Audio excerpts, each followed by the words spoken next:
कसे आहात मित्रांनो तुम्ही आधी आमचा गावचा रस्ता बघून घ्या। बा किती सुंदर रस्ता आहे। मला वाटतं असला रस्ता तुम्ही कुठे बघितला नसेल आणि कुठे नसेल बी ह्यो रस्ता। ह्यो आमच्या गावचा रस्ता। ह्यो रस्ता गावातून आमच्या वस्तीवर येतो। आता आमची वस्ती म्हणजे काय लहान वस्ती नाही, 200 लोक आहेत राहायला आणि आम्हाला घरी यायला ह्यो रस्ता आहे। आता तुम्ही म्हणतात मग ह्यो रस्ता तुमच्या गावचा सरपंच कमी करीत नाहीत। ह्यात गावच्या सरपंचाची काही चुकी नाही। 10 लोक जर सरपंचाला म्हणले ना सरपंच रस्ता करा, 100 लोक संध्याकाळी सरपंचाच्या घरी जातात आणि सरपंचाला दम देऊन सांगतात तू जर रस्ता केला तर आम्ही तुला मतदान करणार नाही। सरपंच छत्री दाब येतो। सरपंचाला वाटतं आता करावा काय, रस्ता करा म्हणणारे 10 लोक आहेत आणि नका करू म्हणणारे 100 लोक आहेत। आता रस्ता अडीणारे म्हणजे लोक काय असे बाहेरचे नाहीत। ज्या लोकांना रोज त्या रस्त्याने जावं लागते ती लोक रस्ता अडीत, काय बाहेरचे नाहीत अडीत, रस्ताच होऊन देत नाहीत। आणि रस्ता व्हायना म्हणून आमच्या वस्तीवरच्या मुलांची लग्न व्हायना झाली तर पाहुणं बागा आली की रस्ता बघतात, रस्ता बघितला की त्यांच्या अंगावर काटा येतो। ती तिथनंच मागायचं, पाणी प्यायला सुद्धा घरी येत नाही। ती मध्ये तुमचं पाणी पण नको आम्हाला, त्या रस्त्याने म्हणलं की 4 तांबे घामच निघतोय। 1 तांब्या पाण्यासाठी पाहुणं कशाला घरी येतील? पाहुणं डायरेक्ट म्हणते तुम्हाला घरी जायला रस्ता नाही, आम्ही तुम्हाला मुलगी देत नाही। असं म्हणले तर मग मला झोपच येत नाही। आता काय लग्नासाठी का मी 15 पैसे रस्ता करावा का म्हणजे लग्न होईल माझं? माझा एक मित्र आहे, त्याला पाहुणं बघा आली। पाहुण्याने आधी रस्ता बघितला मग मित्राला बघितलं। ती म्हणली आम्ही तुम्हाला 2 दिवसांनी फोन करून सांगू। त्या पाहुण्यानं 2 दिवसांनी फोन केला। पाहुणं डायरेक्ट म्हणली तुम्हाला घरी जायला रस्ता नाही, आम्ही मुलगी देत नाहीत। आम्ही म्हणलं द्याला का? ती म्हणली नको लागा। आम्ही म्हणलं तर आम्ही तुमच्या मुलीला कुठे त्या रस्त्याने वांगी काय लावणार आहेत, पण त्या भाऊन डायरेक्ट नाही म्हणून सांगितलं। आता रस्ता जर झालेला असता तर मित्राचं लग्न झालं असतं, ते 2 मुलांचा बाप झाला असता। मला तर कधी कधी टेन्शन येतं। मला असं वाटतं चुकून जर लग्न झालं, आता होईन म्हणून समजा वाटत नाही पण झालं तर बायको घरी आणायची कशी? घरी यायलाच रस्ता नाही, तिला खांद्या बसून आणावं का? आणि बायको जर खांद्यावर घेतली गुडघ्यात जर मोडली तर मग करायचं काय? हानिमूनला जायचं कधी? गुडगणीत झाल्या गुडगणीत होस्तवर तर भावा पांढऱ्या होत्या, मग जायचेच कशाला हानिमूनला? मला जास्त टेन्शन कशी तुम्हाला माहिती का? कोणता पाहुणा आला त्यांनी काय माहिती तुम्हाला रस्ताच नाही, तर आम्ही तुम्हाला मुलगी दिली असती। तुम्हाला घरी जायला रस्ताच नाही, तर मग आम्ही तुम्हाला मुलगी दिली असती। कोणता पाहुणा आले की असंच म्हणतोय मी मुलं तिला कुठं रस्त्यावर राहायचं म्हणून राहायला घर चांगले ना का तिला रस्ते चुकणार येतं? पण पाहुणे माहिती नाही रस्ताच नाही, आम्ही मुलगी दिली असती पण रस्ताच नाही। आणि लोकांनी काय माहिती मग जवळच्या नका टेन्शन घेऊ लग्न होईल। कावा लग्न व्हायचे? छतीचे केस पांढरे झाल्यावर, छतीचे केस पांढरे झाल्यावर मग त्यावेळेस मग लग्न जमलं, मग जर हळदीला बसलं आणि पाहुण्याने जर छतीवर पांढरे केस बघितली तर त्यांना गामान झटका संगच येईल ना, तेव्हा लग्न करण्यात काय उपयोगी?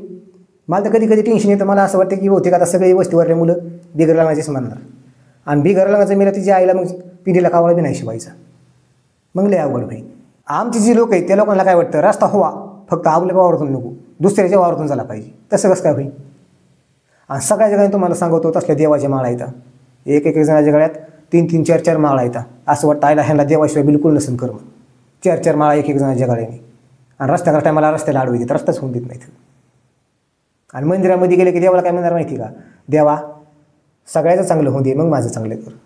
तू रस्त्यासाठी हातभार रांधी मग सगळ्याचं चांगलं होईल। रस्ता करा टायमाला तुम्ही आडवं झोपत ना देवाला म्हणता सगळ्यात चांगलं होऊ दे, काय गाजरं चांगलं होईल का? तुम्ही मेल्यावरती तुमची जमिनी खाली चालणार आहे, तुम्ही काय असं संघ घेऊन वर नाहीत ना जाणार। तर मान्य मग कमळच कोणाला ठेवायचे मला काळं झाले। तुम्ही मेल्यावरती तुमची मुलं तुम्हाला वावरात सुद्धा जाणार नाही, मग ते ह्या भाऊला बांधाव जाळा। तुमची मुलं मग तुम्हाला बांधाव जाळणार, मग ते दगड ठेवणार 4-5 वर्षभरात दगड बी गायब होणार। मग तुमचेच घरचे काय ते सण म्हणणार भाऊंना आपण वरल्या बांधा जाळलं होतं का खाल्ल्या बांधा जाळलं होतं? भाऊला जाळच कशाला? भाऊ पुरायच्या लायकीचा होता? भाऊच्या अंगात काय साधी खोड होती का? भाऊ जवळ जिवंत होता तर भाऊ घरात कमी बांधावच्या झोपून राहिला, भाऊला काय बांधाचा साधा नाद होता का? आमची जी लोक आहेत ना ती असले म्हणजे मोठ्या विचाराची लोक नाहीत, लहान विचाराची लोक। आणि त्यांना काय वाटतं माहिती का? माझ्यासारखा हुशार कोण नाही, आम्हीच लय हुशार आहेत, आम्हालाच लय माहिती। रस्ता करा टायमाला रस्ता होतीत नाही, दाड मोठेपणा करतात आणि रस्ता नसल्यामुळे लोकांना ऊस लावता येत नाही। जमिनी लय चांगल्या आहेत आमची काढल्या, 6-6 परूस खडूक लागत नाही एवढ्या चांगल्या जमिनी येतात, पण लोक लय खराब। जमिनी चांगल्या पण लोक खराब आहेत। ऊस लावता येत नाही रस्ता नसल्यामुळं। ऊस लावले तर मग ऊसाची मुळी कारखान्यावर डोक्यात घेऊन जावं लागेल, गाणं म्हणत ती बी रस्ताच नाही न्यायचा कसा? तुम्हाला सांगतो पाऊस काळामध्ये त्या रस्त्यावर कामरेत्याची फुलं असतो, त्या रस्त्याने जाता आज येत नाही। शाळेतले लहान मुलं स्वतःच रस्त्याने तिथं आणि एखादा जर पाहुणा आला, पाहुणा तर समजा येत नाही पण पाहुणा जर एखादा आला आणि त्याने जर तो रस्ता बघितला ना तर रस्ता बघूनच त्याला काम येते चालायच्या आधी, एवढी बेकार परिस्थिती। आणि आमचे लोक चढीवर करतात, गुडघे ते माडे त्या रस्त्याने खाना सुलतेत गामी उस्तवर। साल्यांच्या तोंडाकडे बघितलं असं वाटतं ही वाघाची शिकार करायचं का काय? आणि समोरून जर एखादी राम राम घातला तर ही त्याला 10 वेळा म्हणणार राम राम राम राम, असं वाटतं लय परमार्थिक लय धार्मिक आहे। कुठला धार्मिक आहे? कशाला राम राम घालतो बाबा तू? श्रीराम 14 वर्ष वनवासाला गेली होती वडिलांनी सांगितलं म्हणून। तर मला सारं गाव सांगून काटाळे हातभर अंधारासाठी तरी तुम्ही देण्यात आलात, तुम्ही उलटी घेतली रस्त्याची द्यायची कावा? आणि मोबाईलला तिथेच टाकणार ही व्हॉट्सअपला।